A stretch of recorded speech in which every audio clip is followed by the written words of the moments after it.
Welcome to The Real Final Mile, life in big and bulky home delivery, the only podcast dedicated to the delivery professionals that bring your large consumer goods to your home.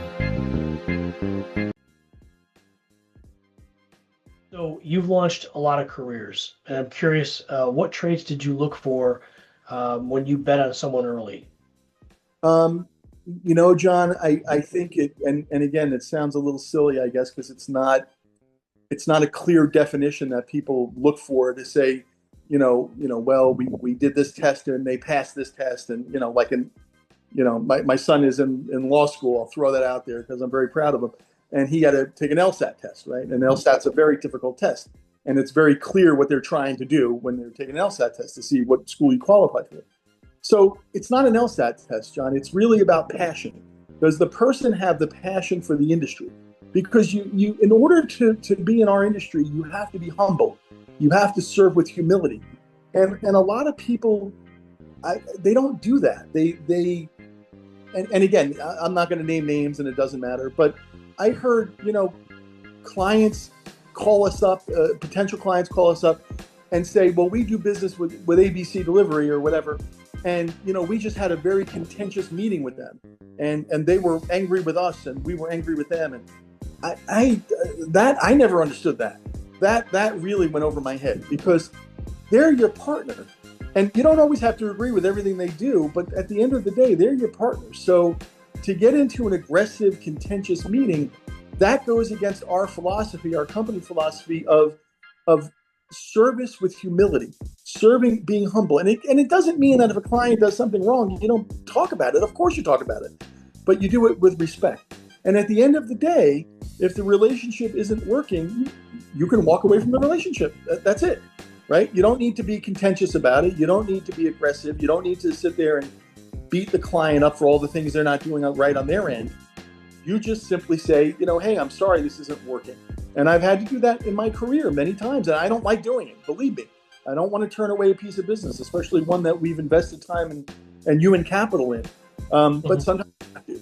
So I think, John, if somebody is passionate and they're humble and they serve with humility and they understand that their job is to serve the client, the customers of the client, and our internal customers, our team members, our management team and our delivery team, I think that's the when I saw that, somebody that really cared and they didn't just talk the talk, then I believe that was enough for me to help them get to the next level of their career, if that's what they chose to do. If it was to stay in home delivery, stay at Cory, then I felt like I could work with them because that was the ingredient, so to speak, the beginning ingredient that you needed. Everything else is teachable. Everything is teachable. There's nothing in home delivery that, we're not building AI models here. This is about delivery execution. So everything else is teachable in our industry. Okay. So what was one mentorship moment that you were proud of where you saw someone level up in real time? Well, I'll go back to Luisa Solana. Luisa, I don't want to get into the whole story simply because it's too long. There's nothing I'm hiding. But my father was very good friends with Luisa's father, and Luisa's father, Julio Alvarez, was a mentor of mine. I had tremendous respect for Julio. I worked for him. He was vice president. I believe he was vice president of operations and distributions for Burdines. I know he was the vice president. I don't know his exact title. I don't want to get it wrong. But I worked indirectly for him in his building in Miami, his Burdines building. And Burdines was a big department store in Florida that was ultimately taken over by Macy's. So it was kind of a Macy's type operation. And I had tremendous respect for Julio and worked for him indirectly in his building. And my father was good friends with him and known him for many, many years.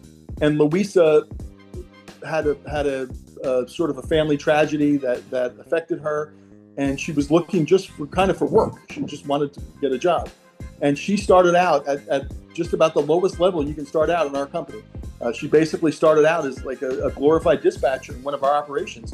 And she, through her own effort and hard work and just pure determination, rose up to be what I think is one of the best home delivery executives in our industry. And certainly was one of our top executives at Cory, and was promoted within a pretty, a relatively short period of time, from, again, being a dispatcher to an assistant operations manager, running buildings, being a client relationship manager, to ultimately being our VP of client relationships and being on our executive team. So if you said, was there one person that I was really proud of and happy to see their career take off, I would use Louisa. But I honestly, I could probably name a lot of other people too. I appreciate that, and I agree. Obviously, I know Louisa, and she is probably 10 times more phenomenal than you've given her credit for. So I agree. She is a superstar, and honestly, we saw that, and I saw that early on. So we really wanted to keep developing her. And one of the things that we did at Cory was something called the Women at Cory, which was a leadership program specifically for women in our industry and our company to help move up in the ranks, because we came from a very male-dominated industry. We were, when I was a kid, you were working with men, your uncles, the people that had worked in the company a long time. It was heavily male-dominated. So we wanted to make sure that women had a voice in the organization and had a pathway and had other female mentors to help them grow in the company and in the industry. And that was one of the things I was most proud of. One of the programs that we had, the Women at Cory, which was led by a woman named Joanna Soto, who was our HR VP. And they did a tremendous job in helping mentor young women. So, Patrick, you and I met before I had kids, and I've got a senior in high school now. I'm a girl dad, and so that's one of the things that really made me proud, when I became a girl dad and I looked around at our industry, the work that Cory was doing to really advance, and in my opinion, an underserved population of our industry. So I want to thank you for that. I appreciate it, because I think the work that you did made waves. And I talk about the ripple effect, and I think that those ripples went farther than you'll ever know. So to anybody who's out there listening right now, I will say it's those details, in my opinion, that have established you as a legend. I appreciate that, John. And again, I'll just say that it was a team effort. I had the genesis of the program, the idea of the program. But it was people like Joanne Wiley, Joanna Soto, Luisa Solana. They really took it and ran with it. So, it's one thing to have an idea. It's another thing to execute that idea. And they were the ones that were executing it. And I was really, really proud of it and really happy. But again, John, I'm going to say that it wasn't just sort of being altruistic.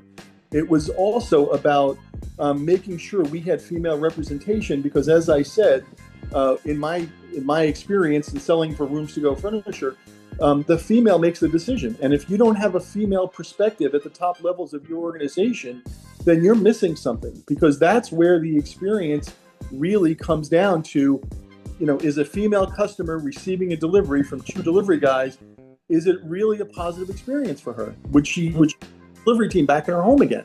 And so I had, there were things that they taught me about what it's like to be a female receiving a delivery that I would have never known, never understood. And so they were as helpful for me as we were ever helpful for them. And they helped build that part of the Cory way and that experience that we focused in on. So, Patrick, what's the hardest lesson that you had to learn as a leader? The one that made you better, but it wasn't fun at the time? So my father and my uncle took over the business in 1977. Well, they took over really earlier than that, in 74. The company had been around since 1934, started by my grandfather, who was an Italian immigrant. And he came to Brooklyn and started a very small home delivery company. And we had grown at that point, and we were not a big company at that point in the 70s. Still, we had 2 warehouses in New Jersey serving clients in the New York City, New Jersey area. And we had an office in New York City, just sort of like an executive office. And we were small, we were growing. And so when my father and my uncle started and they took over the business, they had a management style, John, that was very sort of commanding control. My father was really excellent at what he did, and he taught me everything. Again, any success I had was built on him and his brother Jim and their uncle John, my grandfather's brother, who worked in the business with us, was a partner. That I learned everything from them. Everything I know, I learned from the three of them. But there wasn't a lot of discussion about how things were going to be done. You know what I mean? It was very command and control. This is how we're going to do it. You don't ask questions. This is what you're going to do. And so, when I became a leader in the organization, I took on that style. And it was a very sort of almost like a military structure where I'm in charge. I'm going to tell you what to do. You're going to do it. This is how we're going to do it. You don't ask questions. And that was a huge mistake. That was I took the way they ran a small business, and I tried to run a larger operation with that, and I failed. And I failed because professionals will not tolerate that. When you're in a family business and your father or your uncle is yelling at you because you didn't do something right, that's the way it is. Okay, that's a family business. These guys grew up hard. They grew up tough. They grew up in Brooklyn, New York. It was their way or the highway. Okay, that was one of my father's favorite sayings. You don't deal with professionals that way. The professionals don't tolerate that. They don't tolerate being, spoken to in that manner. So one of the things that, and I wasn't trying to do it disrespectfully, it's just the way I grew up. It was the way I was taught. This is how we do things. Get it done. Don't ask questions. That doesn't work. So I had to learn to be humble. I had to learn to have humility. I had to learn to explain things to people. This is why we're doing this. This is our goal that we're trying to achieve. And again, John, that's the biggest regret of my career. I came in like a bull. I was born in May, and my sign is a Taurus, the bull. And a lot of people said to me, you know what? You act like a bull. You come in, you start demanding things. And professionals in our organization wouldn't tolerate that, and I had to change my approach. So we had part of the Cory way is we had a concept called dignity and respect. Everybody in the organization has to be treated with dignity and respect, regardless of the level, regardless of what they do, regardless of their job. And I violated that because I was coming in like a bull, especially when I was a young leader. I came in and I just put the hammer down. And guess what? Professionals, people that you need in your organization, they'll walk. They won't stay for that. Hardest lesson of my career. I can relate. You need to build consensus. You can have a vision. You can be passionate. You can have ambition. You can have drive. But if you think you're going to achieve it alone, you are a fool. You are a fool's fool because you build a team, and that team has to share your vision, and you have to sell that vision to them, and you need to show them where you're going and what you're trying to achieve and what's in it for them. That's human nature. What do they get out of this? What's the time and effort they're putting into it? The hard work, the sacrifices they make, time away from home. What do they get out of it? And if you can't build that consensus and that vision, you're going to be a guy selling hot dogs on the corner because you're not going to have anybody who's willing to work with you, at least not anybody professional. The NHDA was a part of your journey toward the end of your career. Thoughts on the NHDA, what it is today versus what you envisioned it to be? Well, the NHDA came out of an organization, and forgive me, my memory I'm getting old, John, so my memory's starting to slip. But I believe it came out of an organization called the IFTLC, the International Freight and Logistics something. And I was a part of a lot of organizations, both furniture and logistics. So again, my memory's starting to go here. But it came out of an organization called the IFTLC, and they used to hold a conference that home delivery was a part of back in Fort Lauderdale from as far back as I can remember. So I guess maybe, it long preceded when I joined, but maybe starting in the mid 90s, late 90s, I started going to this conference, and it was small. And again, it was very specialized. It was like specialized freight carriers and home delivery carriers.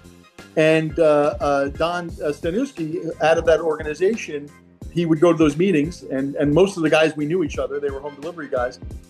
Said to me one day, we were on a boat having a dinner cruise around Fort Lauderdale, and he said to me, "Hey, we want to join a new organization. We want to create one called the National Home Delivery Association that is solely focused on home delivery."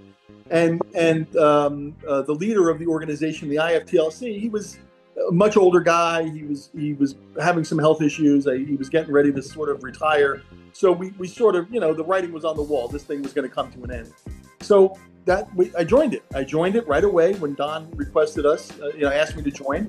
And Don and his team did an incredible job with that. Don and Pat and everybody, they just really took it and ran with it. So I'm proud to be a part of it. I'm proud to be a founding member. But the truth is, I was just a member. It was Don and Pat and their leadership that really drove it and really made it into what it is today. And it's the only organization, in my opinion, that's exclusively focused on home delivery, where the carriers are leading the charge, not Defiance or not other big home delivery not big national companies. It started really with local guys doing home delivery at my level, the level we were at. And so, really proud to be a part of that. And again, all due respect to Don and Pat and everything that they achieved from that. Great respect for Don and what he's done, what he's doing, and where he's going. So thank you. I appreciate that history. And by the way, I've known Don for well over 20 years, and I butcher his name, and I probably butchered it when I said it before. So I guarantee you I said it wrong. To Don, I love you. I mean well. I always butchered your last name. Sorry about that. It's funny you mentioned that. When I did the podcast with him, I actually talked to him about his name because, to me, the origin of names is interesting to me. And I had to learn how to pronounce his name correctly for my voiceover artist so that they could pronounce it correctly. And I had Don test me on it, and it is Staniszewski. Staniszewski. Okay. Yeah. Now, if you watch the podcast toward the end, he'll tell the story about how it's actually pronounced. Back in the motherland. Don is a great guy. He was one of the competitors I respected the most. We went up against them many, many times. I never worried about any of our competitors because I was always focused on what we could do better. But when we were bidding up against Don and his group, I always knew we were in for a fight because they do a great job and he's a great leader and I have utmost respect. And unfortunately, Pat passed away, but felt the same way about Pat. So, and by the way, I had no issue if we could not take a piece of business or for whatever reason it was not in our, best interest at that moment to take a piece of business. I would have no interest, no problem recommending Don's company or any of the guys at the NHDA because I respected them. So, that to me is high praise for them because I felt that they would do a good job for a client as we would do a good job for a client, and they had integrity and they had honesty, and I always appreciated that. And by the way, I have a great origin story about my last name, our family name, if you're interested. So when my grandfather came over, his last name and my cousin's last name is Corgliano.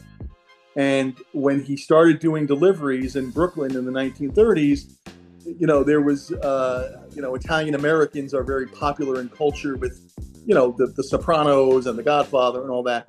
And of course, that's, it's fun to watch in a movie, but that's not the reality of what the mob was, especially back in the 1930s in Brooklyn. Italian Americans, unfortunately got a bad reputation because there was a lot of them that were involved in that kind of a life that were thugs. They were thugs, and that wasn't glorious, and it wasn't a movie, and it was real life, and these guys were bad guys, and they were thugs. And my grandfather did not want to be associated with them, and so we used to tell the story that it wouldn't fit on the side of the truck. Corgliano wouldn't fit, so he changed it to Cory. But the real reason he did is he wanted to make sure that his name was not associated with that element back then. And again, he was very proud to be an Italian and be Italian American, but he wanted his business to not have any sort of negative publicity because his last name was Corgliano, and so he changed it to Cory. So in full disclosure, you and I have talked about that before, but I wanted you to tell the story again. I think it's a cool story. And for those who don't know now, they know something, a little bit of trivia that I think that's going to come up someday in one of our logistics meetings. So thank you for sharing that. No, no problem. I still have cousins. As a matter of fact, I live about 10 minutes away from a cousin, and his last name is still Corgliano. That's awesome. So, Patrick, you've done some work with the City of Hope, and I wanted to ask a couple questions about that, if you're okay with it. Sure, yeah. So, the first question, obviously, I think is probably one of the most important is, how did the City of Hope become so important to you personally? So the City of Hope, and I want to say it goes back to the 1950s and 60s, was at the time a small cancer research hospital in Duarte, California, which is outside of LA. And what they would do is they would tie themselves to certain industries, and the industries would do fundraisers for them every year. And because it was a California-based hospital, and it really just served Southern California, so they were a West Coast research hospital for cancer, and most of the fundraisers were on the West Coast with West Coast furniture companies. As they grew and as the industry grew, they started to have a national event called the Spirit of Life Award down in High Point, North Carolina, every year during the market, the October market, I believe. I may have that mixed up, but it was either the April or October market. I think it was the April market. I'm sorry, I don't remember exactly anymore. But they would have a big fundraiser called the Spirit of Life, and they would honor industry leaders, and again, mostly from retail manufacturing, for that Spirit of Life Award. They would honor 2 or 3 leaders. So one year, I think it was 2009 now, they asked my father if he would be honored by the City of Hope for their Spirit of Life Award dinner. And he agreed. And he asked me to be the sort of go-between, me and Joanne Wiley, to be the go-between the City of Hope and the company. That's so, okay. So we got involved because they wanted to honor my father in 2009. I was the go-between with Joanne Wiley, helping her and helping set up the event. And after the event was over, they asked me to stay on for the board for the furniture industry. So I joined the furniture industry board for the City of Hope, and I've been involved ever since. I'm not actively involved anymore like I used to be. I used to go to all the events, and I used to go to the West Coast events, and was heavily involved. But I still donate money, and I still am involved in sort of a more distant way now. But absolutely continue to donate. They're a much bigger organization now. They've done incredible things. They've come up with patents for cancer cures, cancer care, diabetes, HIV/AIDS. They're an incredible organization, incredible. And we're very lucky to have them not only here in Southern California, but they've now expanded to different parts of the country. So that's how we got involved. I'm very proud to be involved. And again, part of our philosophy as a company is that you give back. Give back to the industry, give back to your community. And we've always tried to do that. So that leads right into my next question is, what do you wish more leaders understood about using their business as a platform for impact? Listen, we've been very fortunate in this, in this industry. This industry took care of my family for over 80 years. And we really felt that it was our obligation to give back in some small way, whatever it was, whether it was giving money, whether it was joining an organization like the City of Hope. And we joined a lot of different organizations. Again, a lot of them slip my mind now, but we were involved in a lot of different organizations, and we wanted to contribute in some small way because the industry had been very good to us. And when somebody that we knew was being honored, it was a client or a friend, we wanted to support that person.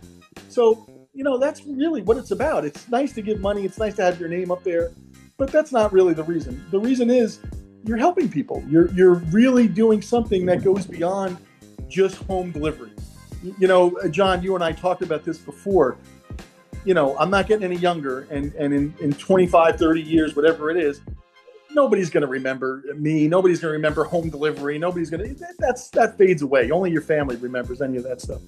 But you know what? If you can have an impact by doing something with the company that you lead, or the success that you've had, or the money that you're able to contribute, that's the real impact, because you're changing people's lives, right? I retired from the industry, and you think that you're invaluable, right? In your head, you think that you're invaluable. And the truth is, people replace you, right? You realize after you retire how unimportant you really are. And I mean that, right? It's nice to have an ego, and it's nice to feel like you're a big shot in the industry. Listen, I've been retired for 6 years now. Nobody calls me, nobody emails me, nobody's asking for my advice, and that's fine. The industry has moved on, and they're doing a good job. They know what they're doing. They understand how to get this done. So you know, the impact that you really have in your life besides your family is, hey, could I do something to help somebody with cancer? You know, maybe help find a cure for cancer in some small way. Could I help with you know, people that are homeless in New York? And we were part of an organization in New Jersey called Women Rising that helped women that were in abusive relationships find apartments and get out of those relationships. And we would donate money, but we would also donate furniture and deliver furniture and things like that. So look, that's your legacy. That's what it is, right? It's, you know, did you help people? Were you impactful to people that needed help? Did you help people, and did you do the right thing? When you couldn't do the right thing, did you do the right thing? And that's what it's all about, John. At the end of the day, that's, you know, besides your family, that's the only legacy you're really going to leave behind. I appreciate